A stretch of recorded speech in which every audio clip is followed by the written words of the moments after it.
Okay. Excellent. So let me first say thank you, Yeah. Patrick, so much for attending our little interview here today. I know it's 10 o'clock here in the morning for us in Australia, and it's 8 o'clock there for you. Where are you at the Yes. moment? You're in Brazil, aren't you? No, no, I'm in Virginia, Virginia. Oh, Blacksburg, Virginia. Yeah, USA. excellent. And so let me just introduce Patrick Zeigler. Patrick is a spiritual seeker, and he has been for most of his life, but he is also the grandmaster and founder of Sekhem, Seichim, All Love, the healing system that's Yeah. come from the mystical experience that Patrick experienced in 1980 when he spent a night in the king's sarcophagus in the king's chamber in the Pyramid of Giza. And so, Yes.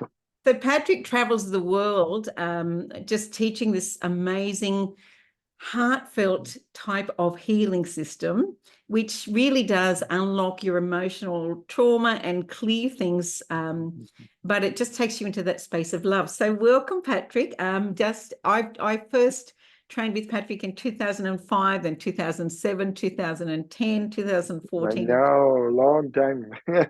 Yeah. So welcome and thank you so much. So honored to have you here. Yes. So, so you have some questions for me. I do have some questions. Can you tell us a little bit more about you? You were born in New Jersey, but can you tell us a little bit about your earlier years that set the stage for you to go on your spiritual seeking journey? Uh, well, I when I was young, I moved about every 5 years. So I started out in New Jersey, Utah, Maryland, and then eventually Virginia. Um, my dad, actually, he was a rocket scientist, so we Wow. just traveled all around. Yeah. So, but people always ask, what kind of got you started in all this? And I have a kind of a story, a really nice memory where I walked into the bookstore. I was probably about 8 years old, I think. And my mom said, you can buy any book you want. And so I'm looking, and at that time, I liked a lot of the big picture books and the world and things like that. But what I chose was a book. It was all about um, kind of psychic things. It was telepathy. It had a lot of self hypnosis exercises, meditation in it. How old were you And when this happened? it was about 8 years old. It was right, Wow. because one of the earlier books that I read, and then I got very kind of excited about that and practiced those meditations about that age. That is unheard of, really, these days. The kids are all on their phones and they're gaming. Wow. Yeah. So no, and so he was always kind of interested in that. I then I got it more into sports, but through the sports, then I also got into yoga and meditation. And then when I went to college, I graduated in architecture. And one of my projects in architecture was a tourist complex at the Great Pyramid. Wow. That makes a lot of sense now, doesn't it? Yeah. Because one would And so normally what I think did is, architecture and spirituality, their left, right brain sort of one's really analytical and well, one's, yeah, if you but they, think about it, it's all about, the working with geometry, sacred geometry, and I was very much interested in that. yeah, And that was one of the reasons that I ended up going to Egypt because I had read about all these things and then eventually wanted to go experience it. yeah. And I met a guy named Patrick Flanagan. He he was one of the first people that did a lot of work with what they call the pyramid energy. Oh, okay. And he made the grids and the copper pyramids. And and then there was another very nice book. it was all about the Great Pyramid. And oh gosh, his first name was Christopher. I can't remember his last name right offhand now, but he was the author of this. And I remember when I was in Washington D.C., I read his book, and I just said, I'm going to go meet this guy. And I don't know how I did it, but I found out where he lived, and I just went and knocked on the door Okay. and introduced myself. And he was very, very friendly. And we ended up going out and doing things together, and became friends. I haven't heard that story. I've heard a few of your stories, but No, I didn't know that. no. So, but eventually, yes. And I when I was a Peace Corps volunteer in Yemen, on vacation, I went to Egypt, and that's when I had my experience. And Yeah. and so would you like to share that experience with everybody here? Well, sure. It's an interesting story. A lot of times when people go to Egypt, they do a tour. You book a tour and you're with a group and everything. And for me, I had already been in Yemen for about a year on my own. I spoke Arabic, a little bit of Arabic anyway, enough to get around. And so when I went to the pyramids, I just went by myself. It was kind of like my own tour. And one of the things that I did is I just took the train and I stopped all the way down the Nile, going down to Luxor and those places. Now, when you do it that way, sometimes you miss a lot of stuff because you don't know. Usually tour guide will take you to the really nice places, but I went to really the strangest places when I did that. But I remember, I came in to Cairo.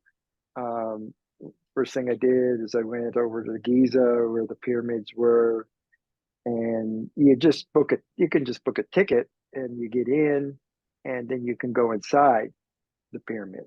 Yes. And so I did that. But normally people were in a group or something, but I was by myself. And I went in, and my idea was to spend the night there, but I didn't know how I was going to do it. This That's what I rebel really wanted nature to of do. yours is coming out, isn't it? Yeah. And actually in that trip, I climbed to the top of the pyramid too. You can't do that anymore,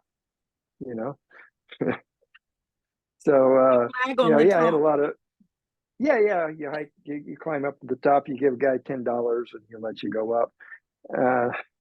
But nowadays it's forbidden. Understand. But, I went inside. I knew all the passageways where they went and everything. And when I got up to the king's chamber, there's a little passageway to the right where the thieves had tried to carve their way in over the granite. And I saw that, and I noticed that the gate was unlocked.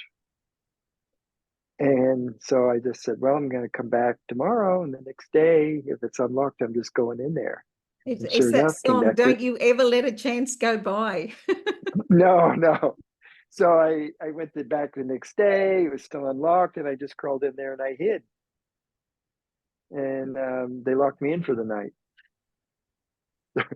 I think about it now. I did a lot of crazy things. Well, I think we're really pretty grateful that you did, so that you could be now sharing this story. And I mean, it must have been quite dark in the pyramid. They're supposed to be black as black. Well, of course, they do have light, they turn them but off. when they close the door, and I was prepared. I brought a flashlight and everything, and so I had a particular meditation that I would do. It's a sound meditation. Right. So I was sitting in the sarcophagus and meditating, and then I start to do my meditation, and all of a sudden the sound's just like so intense, like this, it happens so quick, and I'm thinking, wow, this is great, because everything was just intensified. And as I'm listening to the sound, I realized that it wasn't my inner sound, it was mosquitoes, which really surprised me because what are mosquitoes doing in the Great Pyramid? But I guess there's enough water that drips down, and That then makes sense. they breed in there and they feed off the tourists. I bet And they do. and then I'm the only fresh meat there. That's right. They found you. They smelled you And, out. and and there's one thing that I don't care for much when I'm meditating is mosquitoes. Totally. So, but the only thing I had to protect myself was a roll of toilet paper. So I wrapped myself up, I can see it now. The and I know it's like I didn't think about it that much. I was just trying to protect myself from the mosquitoes. But here I am, all wrapped up in toilet paper, and then I decide to lay down in the sarcophagus, as you and I had do. a white, and then I had a white galabia on. So I was like all white, laying in the sarcophagus. And then I started meditating again. And then I heard another sound. And this sound was like, it was just as if somebody was walking up the Grand Gallery because they had the big stairway. Yes. And so I could hear the footsteps coming, boom, boom, boom. And then my first thought is, oh, darn, somebody's coming. I'm laying in the sarcophagus, all wrapped in toilet paper. Imagine the look on their And face if they it, walked in and you it, sat up. yeah, yeah, I know. Well, and of course, I could be facing jail time, There is that. um, you know, so I didn't know what to expect. And so I'm listening, and then I'm thinking, well, it's getting closer, but nobody's turned the lights on. And the Egyptians are scared to death of the dark, Yeah. especially in the pyramid. So then I started to be a little concerned. Well, if it's not human, what is it? And I'm thinking maybe bats or some animal coming, but it was just boom, boom, boom coming. And then it was like I could hear it walking towards me in the king's chamber. Wow. And of course my level of fear was starting to rise, and really I mean, a lot of fear. I was really overwhelmed with fear then because I didn't know Understandable. what to expect. And then I kind of became more conscious. I said, well, wait a minute, this is why you came here. And then I relaxed. I continued with my meditation, and then I went into a really wonderful experience with it, a very timeless state Yes. of Yep. being, and a lot of vibration, a lot of light coming, and I before I knew it, it was already morning. Yeah. It was kind of like So Patrick, the timeless state. did you see the infinity? I saw a lot. Yeah, it's Yeah. like a And the blue white blue light. infinity coming in, everything, and And it it went was into just your kind of a chest. whirling energy. Okay. And then what happened is that it kind of like everything came down and focused in on my heart. Right. And then at that moment, I realized that the sound was my heartbeat. Wow. Wow. So your heartbeat So, was in resonance with whatever that energy was before you yes, even were aware of it. It was already bringing it yeah, into you. Amazing. yeah. Yeah. And So, then what was rather interesting is that the next morning I left, and the guards were kind of onto me somehow, but I just kind of took off, and I got back to the hotel. I was just covered in white. I had white dust all over me. So that's why they were yelling at me. well, And that they knew that was that has a special name, that white dust, doesn't it? It's a spiritual dust. And I know that Wayne Dyer used to talk of it, and he said that he was given some of this white dust from Sai Baba, and that he had a little pouch of it, and he'd given it out to more than 100 people, but he always had the same amount. It never diminished. So it had a yeah, special. that was their verbuti. Yes. They call it. But there's another name. It's like called white gold. Ah, and that's how they knew you were in the pyramid. Is that right? Well, yeah, I was covered in dust, and I had a beard and turban and Even. everything, and it kind of looked kind of weird, you know. And I think I But recall you telling me you had to run and get on a bus as they were chasing you. yes, yeah, I just went and got on the first bus that was leaving, um, and then when I got into, I kind of had a place down in the old city, and I met somebody, and this woman says, she says, "Oh, do you speak Arabic? You know, can you help me?" And she was looking for this Sufi. And so we found this Sufi shack, and that was interesting because you talked about the infinity, their dancing was a lot working with the infinity. Yes. Yep. And I do feel that the Sufis were able to preserve a lot of the ancient Egyptian knowledge. So And you spent a then, couple of weeks with them, didn't you? yes, And was it yes. that the chief wanted you to marry his daughter or something, and so you decided to leave? No, Was that something? they did get one we get married, but that was on another trip. Ah, silly me. And because what happened was is that I met him, um, and then I went back for another year, and Wow. then I went was 2 years in Nepal. I was up in the Himalayas for 2 years, and then when I went back, the same lady I met in Egypt contacted me and says they want you to come back. Ah, And what happened was is that he had died, and it was 1 year anniversary, and they wanted me to come back, wow. and that's when they wanted me to get married, and they wanted me to teach and everything. Wow. So not many people Yeah. hear that story. I think we had you told us that story when we were in Lura, and we shared a house with 10 of us or something for that workshop. And over a few Yeah. red wines, some more stories came out, which was really wonderful. Yeah. No, those are great times. Still wonderful times. Yes. It's all been a big adventure. Gosh, we've been coming to Australia now many years. We just this last February. February we were there. We plan to come back. No, it's been incredible journey. Wonderful. So would you like to share with everybody about when you did go back to America and how you then had a healing, a Reiki treatment, and how that all kind of connected in, and you ended up doing your master's training in Oh, Reiki, and then you kind of handed it over to some other people, or they took it from you, but now you've reclaimed it. So what would you like to no, share? well, no.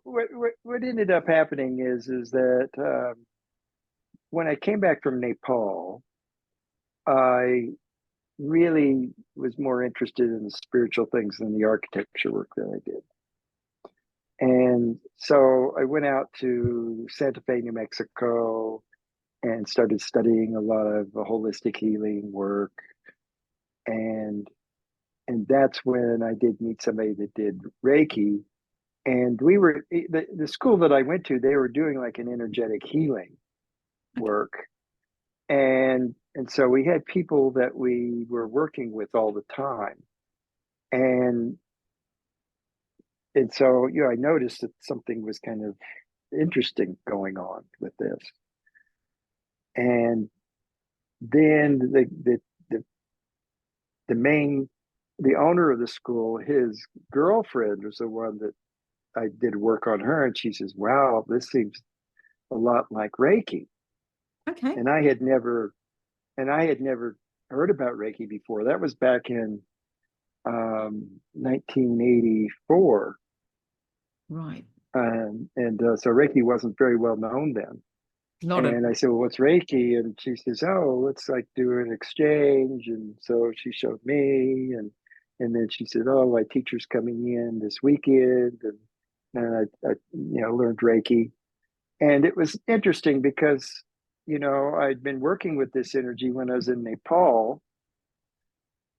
Just when I'd get sick I felt this vibration and Yeah. working with the meditation, but I didn't have an opportunity to really work on a lot of different people. So when I went out to Santa Fe, I had a lot of people that I could work with, and then with the Reiki, that kind of encouraged me to do more of the energy work rather than the body work. Right. Yep. And so then I started putting that together, and then I went out to California, and that I studied more. I studied a little hypnotherapy, and then it just started all coming together. And then I just started doing the energy work. And it was there that I taught the first Sekhem classes. And then where was that those again? people, that was in California. Okay, wonderful. And was that with so I'm just looking at all Kathleen Milner, Tom Seaman, Phoenix. Yeah, well, Tiom Berlin was one of the early people that I taught. I taught a lot of people out in California, and I didn't have a lot of structure to it. It was just kind of, here's the attunements, and I didn't even talk about the history or anything. Just here's the attunements. This is all you need.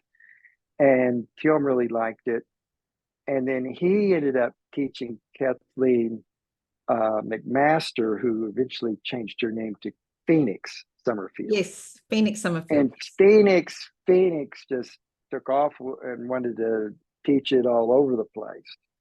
Tiom did as well, but Tiom was kind of a hippie guy. And I think he might be one of my Facebook friends too now. Yeah. I mean, he's a wonderful guy, but him and me, we didn't have a lot of business skills at that time. And Kathleen, or Phoenix, this was her business. She then started to put everything together, creating the Sekhem, and eventually she ended up teaching Helen Bellot and Mary Shaw and a whole bunch of other people. Oh, actually, it was Marcia Burek. She taught Marcia Burek, and Marcia Burek taught a lady named Deepa. Yes. Margot Slater. And Margot was probably the one that really started to teach the Sekhem the most. Right. In Australia. Mm. And so she might be the one she may be the one that's like, when I did my Reiki Masters training in 1999, my master then said, I'm going to attune you to Seichim. And yes. And I think I showed you the little, and it was really a piece of paper with how to do the attunements and all the rest of it. And you said, I've never seen that before. And that might be where that came from. Yeah, that was probably Deepa's. Oh, okay. And then Deepa taught the Sekhem to a lady named like Mary Shaw, Helen Bellot, and a few others. But Deepa was I think a very difficult person at times. What she wanted to do is control it. And so she made it difficult for people to become a teacher. Right. And then some of the other people, they liked it as well. They wanted to teach it. So they just created their own form of Sekhem. Right. So where did the 7 facet system come from? I know that's not yours because we talked about it. That was, basically what happened. That's all kind of a combination with Tiom and Phoenix. Right. They start, what happened was they just started adding symbols. And I think I asked you, where did they get these symbols from? And I remember you rolling your eyes and saying, I don't know, maybe the back of the cornflakes packet. So it kind of, well, I know. No, well, the story basically the story that Tiom told me was that when Phoenix first brought him to teach her students, they got together the night before the class, And Phoenix says, well, do you have any new symbols? And Tione, no, I just have what Patrick taught me. And she says, well, the students are all expecting a symbol for tomorrow. Okay.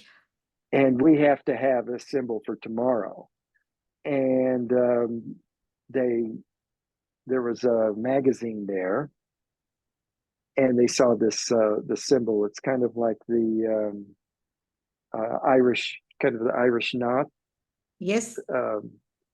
And they said, oh, we'll give that the symbol to them.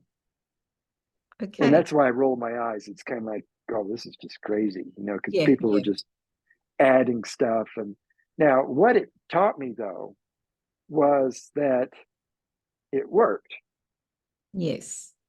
And I It's think like intention is whatever you everything. believe, Yeah, intention's if you everything. believe, And then if you, the symbol itself then represents whatever you've intended it to represent. So it can take on a power, particularly after it's been used for years and years, isn't it?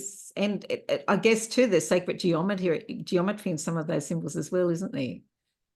yeah. So no, but people would get it, and then because they don't know the story behind it, then they add more stuff to it. I mean, by the time I met one of Helen Bellot's students, she was telling me, oh, well, this symbol's coming from Cirrus, and this was downloaded down and everything. And I'm kind of like, well, I know where it's come from, I mean, obviously it was an old Celtic symbol, and maybe it did come from some other galactic culture or something like that. Who knows? Yes. But traditionally it was a Celtic symbol, but somebody added it, and then they made up another story around it. Yeah. And people believe this stuff, and it works. This is what I found. It's just like, Yeah. okay, all those, whatever you believe, if you really believe it, it works. Well, yeah, that's absolutely true, isn't it? It's if you think you can fail, you will fail, and if you think you'll succeed, you'll succeed. It is really it's all about what we expect, isn't it? And so I was really happy when you because when I learned the first thing, I just learned the basic stuff, but when I started working with you, just to see that you really have now really taken it back, and you're really teaching it as a pure form, a simple form that's just heart-based without all these add-ons and reasons to make more money for people to, oh, well, I'll go and do the 7th level or whatever.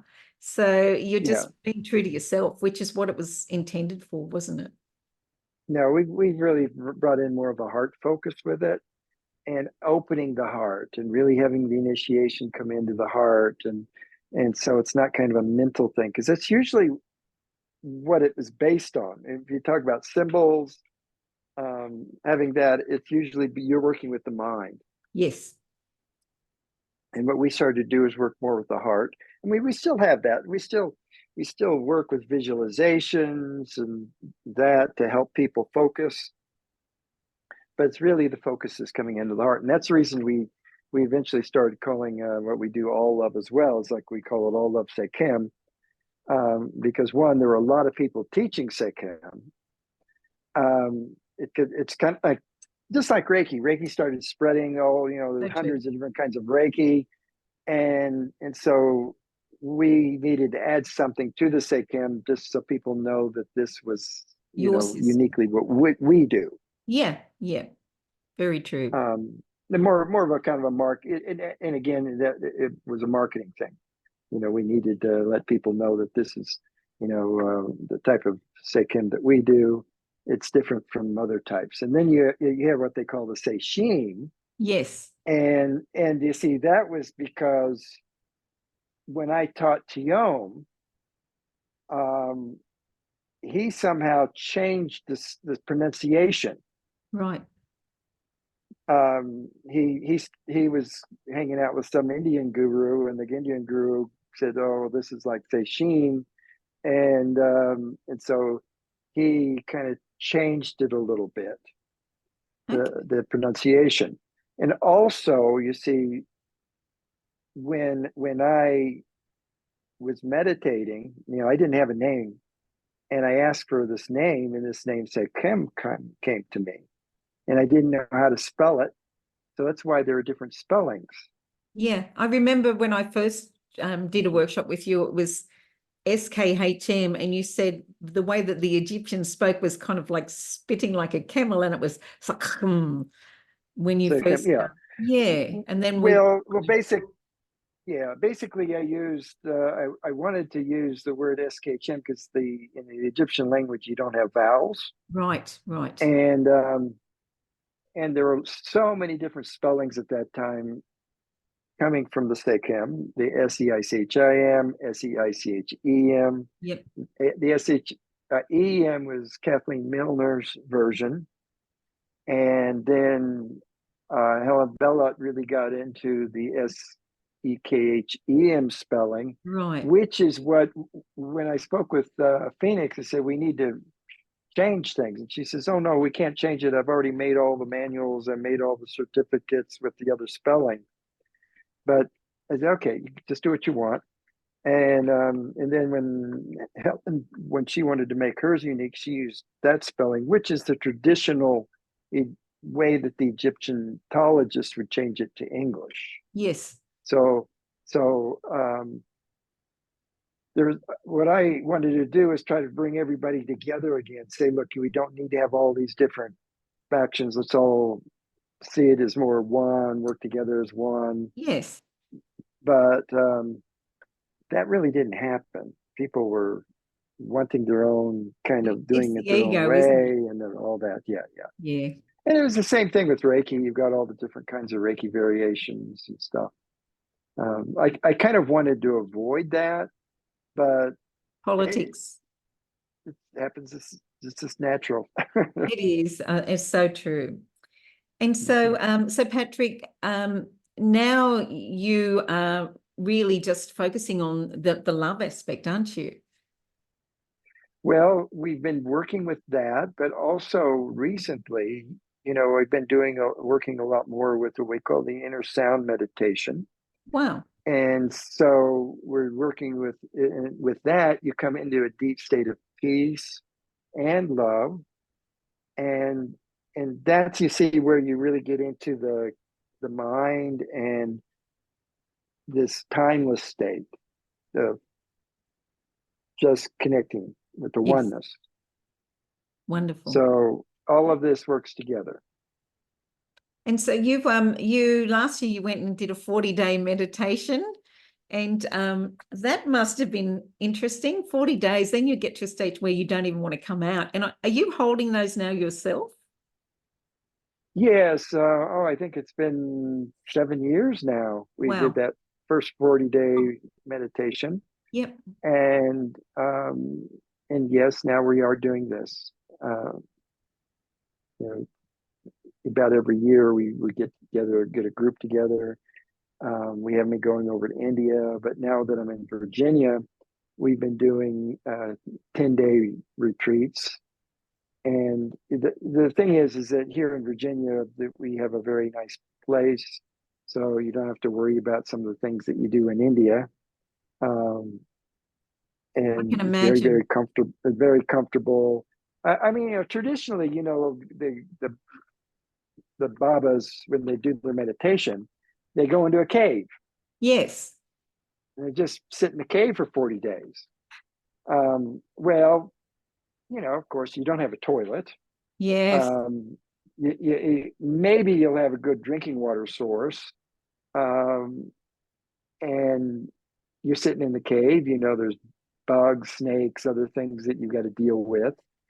And so when I did my first 40-day meditation, I just decided, we can actually create a nice place, because the elements are interesting, but they can be a distraction. Definitely. And so now we have a nice place where people can come, sit, do the meditation, and just focus on the meditation, not have to worry about spiders or bats or snakes crawling all over you. Very good. Yeah, because when I one of my earlier meditation retreats was with the Goenka. He's the Okay. Vipassana guy. Yes, I've done it for Vipassana.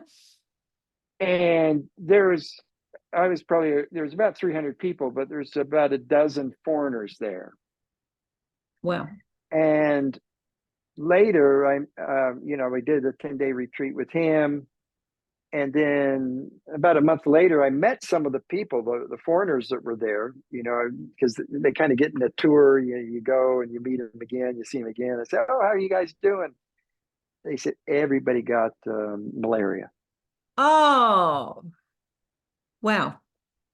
And now they made fun of me because I brought a mosquito net. Isn't that funny? That's so funny. Yeah. But I mean, those are some of the things, you've got to deal with when That's the you're in elements, India. yes. Yeah, yeah. But we've created a nice place in India where we, very safe, good drinking water, everything. But we also have that in Virginia as well now. That's wonderful. That is wonderful. And so I want to also talk about your family life, because you've got a heap of kids, and when I met you, or when you came to WA one time, Mm-hmm. you had a partner in New Zealand with a few children over there. But I know she was doing Tantra and staying there, and you were traveling the world at that stage. And then once you met Surly, everything seemed to blossom, everything seemed to come together. And Surly travels with you, with your little boy. Could you share a little bit about that? Well, it's interesting because when I was in Egypt and I met the Sufi sheikh there, he gave me some very good advice. The first thing they always ask, he said, "Are you married?" And no, I'm not married. "Do you have children?" "No, I don't have children." He says, if you really want to, you might say, progress spiritually, you need to get married And have a harem. and you need to have children. So I was a very good student, I've been married 4 times now, and we got 7 kids plus 2 with Sarah Lee, so we got 9 children together. And she's just been wonderful because she's so involved in helping me do the things that I'm not that interested in doing. And that's a lot of the organization, the business side, and all of that. So it's a perfect I love partnership, isn't it? She's the perfect partner. I love to teach. And I mean, you organized for me at one point. We've had several classes in Dubbo. Yeah. And so, but that I'd always have somebody else do that for me. Yeah. And it means you can just stay true to what is your passion and give your best. But I mean, Surly is such, she's so loving, and just seeing her beautiful face, you can feel that joy and that love that comes from her. Yeah, she's it's great. It's wonderful. And Sekhem's, he's grown up with the classes, traveling. He's very comfortable with it. And I was really surprised in our last Hong Kong class. He comes in and he just starts teaching and talking about dreams. Whoa. And how old is he now? Well, he's 6. Yeah, that's what I thought. Yeah. So we'll see what happens. Yes. So he certainly chose the pair of you. It's really wonderful to really have a wonderful, stable family. And when we travel together, it's kind of my dream now, because really before I didn't travel. With my partner, they just stayed, and then I did all the traveling. Yeah. So that was the biggest difference I noticed. And the fact that Surly is just, she loves you so much, and you love her so much. And that's that love, that bond has just made your work better, I think, anyway. Of course. Yeah. Well, it's kind of like I feel like I'm living what I'm teaching. Yes. I see a lot of spiritual teachers out there, but they're unable to really have a relationship. Yes. This is a Very big true. thing. Yeah. It's a big thing. Yeah. So what are some of So, the greatest challenges you've had, Patrick, with your teaching, with your life, I guess? oh, things have gone very, very well. I mean, one of the biggest challenges that I think I had in the beginning is just, I would say, that kind of other people taking what you're teaching and Yes. then teaching that and then making up all kinds of stories about it. I mean, literally, I would sometimes read some people's history and, they had a story about me living in the Himalayas and still Oh, living in the Himalayas, okay. you know, and so people were surprised that I wasn't in the Himalayas when they met me. Now, I did live there for 2 years, but I came back, you Yeah. know, Yep. and so there were a lot of different stories on how Sekhem originated. You can go online and you can read a lot of different things. And so in the early stages, I was kind of feeling like I needed to set the record straight on a lot of this, but Yeah. now I'm a lot more relaxed about it. Yeah, I think all you can really do is just walk your path, really, and let everybody else do whatever they do, and eventually the truth will set you free. The truth brings people back to Sure, yeah, that's right. Yeah. yeah. But we were talking about the 40-day meditation, and I Yes. wanted to say a little something about that because I mean, if you kind of read, like you might say people that have influenced our spirituality, um, if you look at their history, they usually did like a 40-day meditation. Okay. You know, you had Moses, he went out 40 days, Jesus 40 days, Buddha did like 47 days or something like that, Muhammad. And then you get into even some of the Japanese methods. Jin Shindo, the guy who did a big long meditation. Mikao Usui, what did he do? He did like a 21. 21 But day. yes, yeah. Yeah. You know, and so this is one of the reasons why we starting to do these longer meditations Mm, because if you think about it, what's the source of Reiki? You go to the mountain and meditate, exactly. Yes. Yeah. and so, but realistically, how many Reiki masters have done that? True. True. This is, and when I did my first 40-day meditation, I realized this is something that everybody have an experience with just one time Yeah. at Yeah. least. Even when I did the 10-day Vipassana retreat, on day 5, all my stuff hit the fan, and I'd also had I was waiting to go back because I had the bone cancer. And I Yeah. had an experience where I went back into the light, which I'd also done like 10 or so years before when I was teaching a Reiki Master's workshop with 11 people. And that night I went into the light and I was in the light all night and I saw these colored balls of energy and I knew they were other people's souls. And I remember my mind trying to make sense of it all, going, oh my God, that light, it feels nothing but love. That's what it felt like. And it was so pure and so bright. And I remember thinking that light is shining through all these little lights. It's part of their souls. Wait a minute, they're part of it. We're all one. How can we feel like we are less than perfect when that's our true nature? And so when I went to the Vipassana and I went back to my room and I went back into the light, then I remember thinking, even if I die, I'm going to be just fine, because this is just my body. I'm going to be just fine. And then thinking, Sure. well, now there's no fear. It doesn't own me anymore, and I'll get rid of this myself, which I did.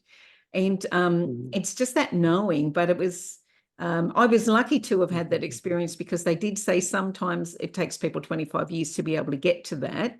But I think the 40-day meditation certainly would get you there, wouldn't it? Yeah, or even a 21 day like Mikao Sui did. Yes, yeah. Yeah, so interesting. All So these it really, you could do it, and if you have a good teacher, Yes. and you have certain basics. It can be done quicker. Yeah. Yeah. It's amazing. And Mhm. so do you have any stories you'd like to share apart from what we've already covered in our talk here today? Mhm. Well, it has just been a absolutely amazing journey. First, I think for me, it's the most incredible job I could imagine. You know, Wonderful. going around, we started teaching and just the traveling. I mean, when I met Shirley, we traveled for 5 years. I know you were on the road all the No time. home, no That's why no I home. wasn't sure where you were, Mhm. because I knew you did lots of workshops in Brazil, and I know, Yeah, yeah, that's why I was saying, where yeah, are you? hmm yeah, yeah. And of course, then COVID hit, Yeah, and that just shut everything down. I mean, we had trips to Europe, Egypt, and everything just came to an end. But what was interesting is that we got online and we started doing everything online. And we found that, wow, this is great. It works it just all as well works. online. Yeah. It still Uh, works. It's just and incredible. That was, I did one of those workshops with you and Frank Ajava Peta, and I spoke yes. to Ajava last night actually and did an interview with him as well. Uh-huh. Yeah. Yeah. And we were together. We did some stuff online too.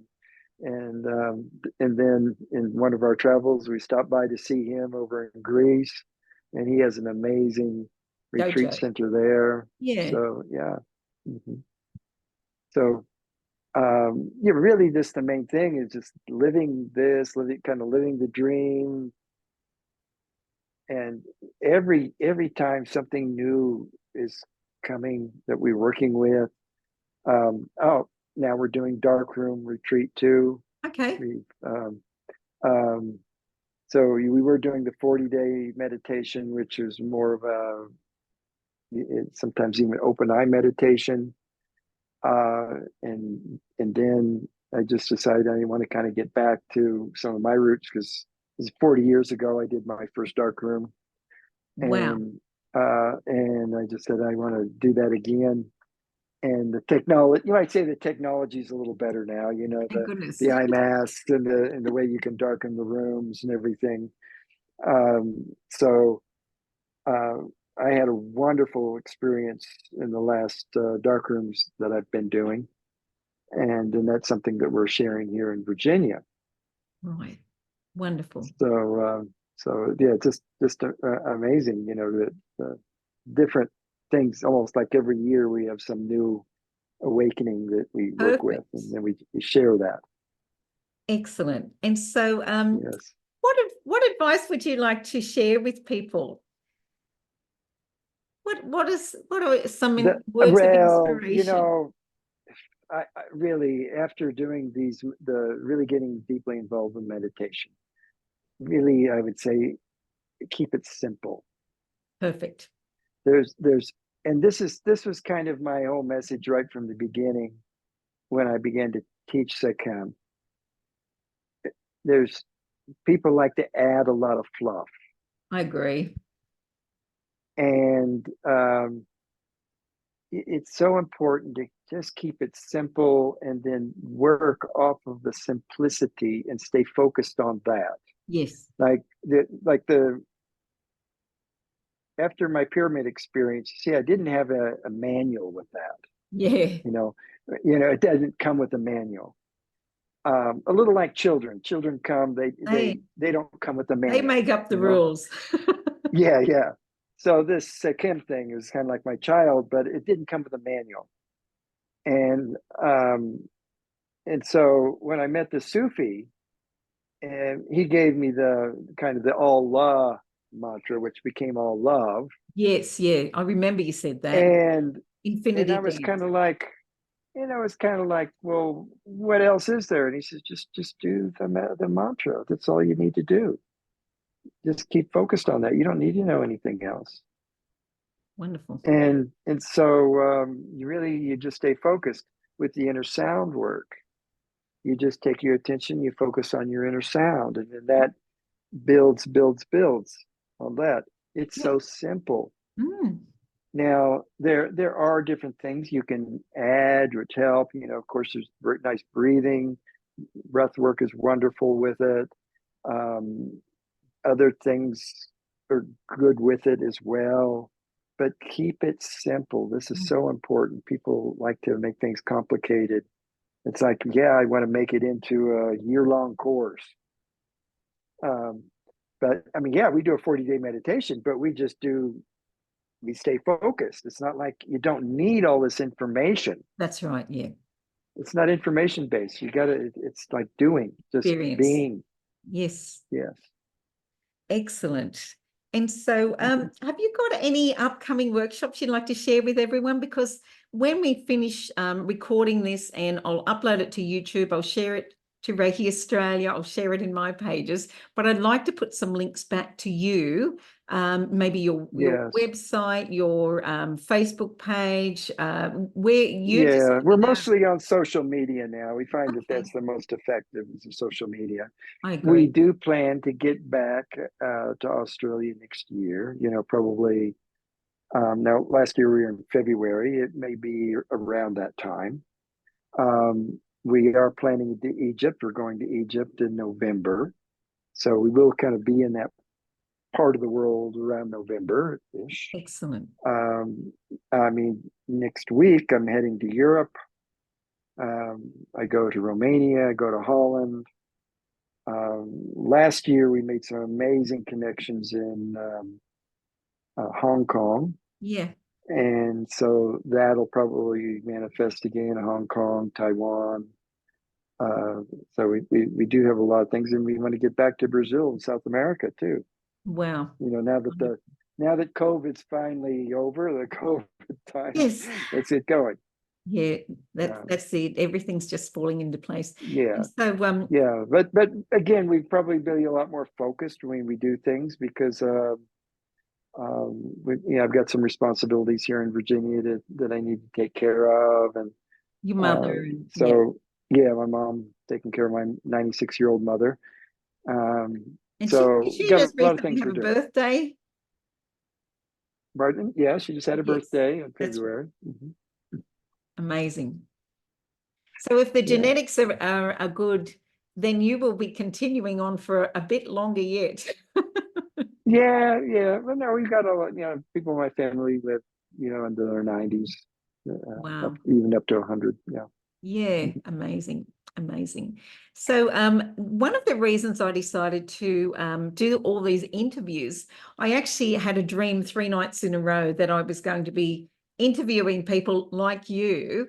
And Mm-hmm. and I thought, in my position as the chair for Reiki Australia, and my term on the board expires in October, there's not really anyone to take my place yet, but I'm hoping I can train somebody up because I want to step back Uh-huh. because we're raising Evie, who's going to be 7 in July. But Uh-huh. we'll just see how it all plays out. But what I thought was I want to give people an opportunity to find all different sorts Mm-hmm. of systems out there that really are there. And Reiki Sure. Australia are fairly black and white. We only accept people as members if they've been trained with in person and with the proper lineage. But not that many people Mm-hmm. would probably even be aware of the system that you teach. And Mm-hmm. as I said, I'm interviewing people from all over the place. I'll be interviewing Johannes Mm-hmm. Randall as well, and Hayakaten Inamoto, and a few others. But I just think there's many rivers and one ocean, and we need to open people's minds up as well as their hearts. And if we can give them an Mm-hmm. experience that's a little bit different to what they've done, then I think that grows the soul. So that was one of the reasons I reached out to you. And Sure. I thought, yeah, so we can all, Well, I do appreciate that, and yeah, you just, know, I have to say, you know, Australia is just amazing country. The people are so open and friendly. You know, every time we come teach there, we just love to come. Um, Sekhem, he just fell in love with Australia. He says, "Oh, I want to live here." oh, that's Uh, wonderful. Yeah, he's an Yeah, yeah. awesome little And then kid. we went to Hawaii, and he says he loved Hawaii too. I bet he did. I bet he did. Yeah, yeah. But no, you guys are very, very fortunate, and really, Sekhem, a lot of people are, you know, it's kind of very well grounded in Australia. It is actually, yes. Yeah, yeah. Yeah.